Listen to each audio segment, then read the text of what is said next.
au cœur de la mêlée. Vous êtes bien sur Sud Radio, la radio du rugby, au cœur de la mêlée, de cette mêlée de Champions Cup de la 4e journée. J'accueille avec moi Philippe Spanghero et Jean-Baptiste Elissalde. Bonsoir messieurs. Bonsoir à tous. Bonsoir. Salut Cyprien, bonsoir à tous. Bon messieurs, on va commencer parce que honneur et pour faire plaisir à Quentin Cabanis, on va évidemment revenir sur le large succès toulousain, mais l'exploit de cette 4e journée, l'exploit de la journée, c'est sans doute ce succès à l'extérieur de Castres au Munster. Quentin, est-ce que tu peux nous résumer pour ceux qui nous rejoignent sur Sud Radio la rencontre que les Castrais ont réalisée, l'exploit qu'ils ont réalisé puisqu'ils sont en pole position pour se qualifier en fonction des résultats. Eh oui, ils ont 10 points en tout cas dans cette poule, les Castrés. Alors ça avait démarré fort pour le CO avec une pénalité dès la 3e minute par Fernandez.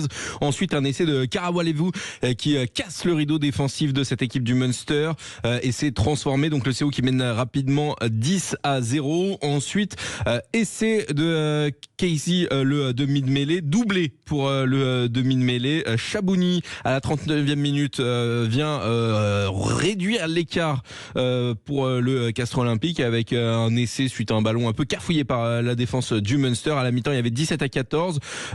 Les joueurs du Munster reviennent avec des intentions, avec un essai à la 47e de Abrahams, un autre essai à la 61e de Edogbo, et puis à la 65e, Farrell prend un carton jaune. Et puis là, les Castrés déroulent avec un essai de Geoffrey Palis à la 69e minute et un essai de Christian Ambadiang à la 73e minute. Tout ça transformé par Enzo Hervé. Nakarawa prend ensuite un carton jaune à la 76e minute. Et il y aura un dernier essai pour cette équipe du Munster.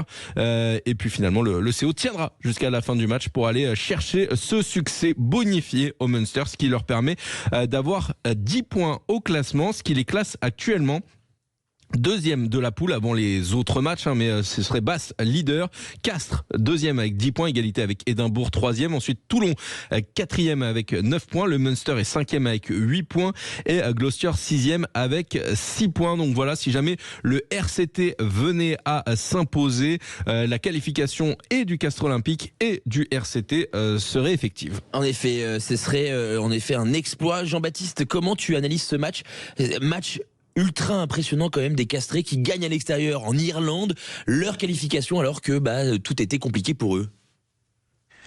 En fait, je l'analyserai mieux demain parce que j'avais fait un focus sur Toulouse, sur le match. Ouais. Malheureusement, parce que y a pas eu de match de ce côté-là, j'aurais dû zapper. C'était une séance d'entraînement du côté de Toulouse, non? Ouais, c'est ça, entraînement dirigé, pas de blessés, donc tout va bien. Et du côté de Castres, c'est juste récompense, surtout sur les quelques dernières semaines qui viennent de passer, où ils sont accrochés, ils ont eu plutôt des bons résultats avec des contenus de mieux en mieux à partir du match de Lyon, notamment en top 14.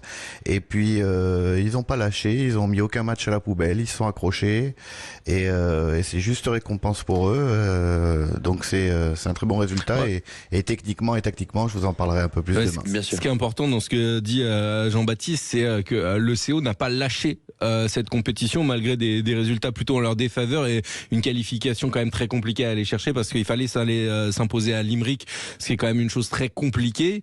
Et le CO a quand même aligné une équipe pour aller faire ce résultat, alors qu'il y a quand même beaucoup d'équipes dans cette compétition qui, dès qu'il y a eu une défaite à domicile, lâchent complètement la compétition et envoient une équipe B. Il y a même des équipes déjà qualifiées qui envoient des équipes B et qui se contenteront de la 4e place. Ça, on va pouvoir en parler justement avec le match de Toulouse. Mais voilà, ce qui est important à souligner, c'est la volonté du Castres Olympique de jouer cette compétition et d'aligner des équipes pour faire des résultats. Et surtout, Jean-Baptiste, tu le sais, toi, en tant que joueur ou qu'entraîneur, à l'époque, aller gagner au Munster, quoi qu'il arrive, ce n'est pas donné à tout le monde. Le Munster qui jouait également sa qualification.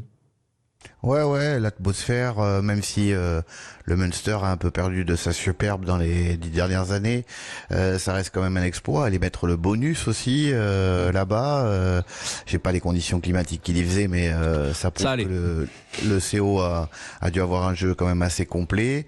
Je crois qu'ils ont eu un peu de réussite. J'ai quand même l'essai du petit arrière là, de Chabouni. Ouais. Il va se le chercher, mais voilà. Mais je vous dis, c'est juste récompense parce que déjà ils ils ont pas lâché. Et sur leur match, même en top 14, il y a alors qu'ils avaient un début de saison un peu difficile, le contenu a été bien meilleur dans la périodisation tactique, dans les enchaînements. On a senti Castres qui faisait pas mal d'efforts au niveau de son rugby pour progresser. Et donc, voilà, ils sont récompensés. Alors, au-delà de la qualification, ça va leur mettre un sacré coup de boost au moral aussi. Ah oui. Comme tu le disais, gagner au Munster, y a pas grand monde qui peut le dire. Donc, voilà. Plein de confiance en plus de la qualification potentielle. C'est ça. Philippe, est-ce que tu as pu jeter un petit œil, toi, également sur le match, ou tu as regardé l'entraînement dirigé dont on va parler des Toulousains? Ouais, malheureusement, je me suis focalisé sur l'entraînement dirigé. On va y revenir plus en longueur. Et j'ai pas regardé le match de Castres, j'ai regardé en pointillé les résultats au fil de l'eau. Ils ont su tenir le score. Et comme le disait Jean-Bas, c'est vrai que dans le caractère collectif, on sent une montée en puissance. Et ils ont une raison de pas lâcher ce match parce que y a a priori pas de casse du côté du CO. Et ça va leur servir aussi en top 14 ce match d'aujourd'hui dans la construction justement et le renforcement de cette dynamique. En tout cas, très beau succès du Castres Olympique du côté du Munster qui va sûrement se qualifier en fonction du résultat de Gloucester. En fait, Toulon. Pour que le CO se qualifie, il faut donc soit une défaite des Anglais, soit une défaite non bonifiée pour le RCT. Voilà, il faut que soit le RCT reste à 9 points, soit Gloucester perd. Bon, en tout cas, ça sera à suivre à 21h avec Rémi Dos Santos, Gloucester, Toulon. Messieurs, parlons un peu de ce match. Toulouse-Sale, c'était la finale de cette poule qui opposait donc les Toulousains aux Anglais. Malheureusement, il n'y a pas vraiment une match, vous l'avez dit, messieurs. Entraînement dirigé, mais surtout une équipe vraiment plus que remaniée de la part des Anglais qui ont exposé façon Pulse, dissimulé façon Pulse, Jean-Baptiste. Ouais, ça a commencé au bout de 2 minutes de jeu, premier essai, et puis c'est vrai que c'est difficilement lisible. Cette équipe était qualifiée en effet. Elle prépare la réception de Northampton la semaine prochaine en championnat, ok. Mais de là à laisser ses 10 meilleurs joueurs internationaux sur le bord, plus 5 joueurs majeurs non anglais aussi à la maison, donc tu viens quasiment l'équipe C à Toulouse. Le résultat est pas étonnant, et quant à Toulouse, on va en reparler un peu plus. Le seul point positif, c'est le retour de quelques joueurs, notamment Cross, et puis pas de blessure, et voilà, une qualification. Et on s'apercevra que dans cette Coupe d'Europe, en fait, Bordeaux se place comme son propre successeur. Toulouse sera là, même s'ils auront un parcours un peu plus délicat. Et en outsider, il y aura peut-être le Leinster et Glasgow. Et basta. Philippe, même analyse. Basse peut-être aussi, non? Ouais, Basse.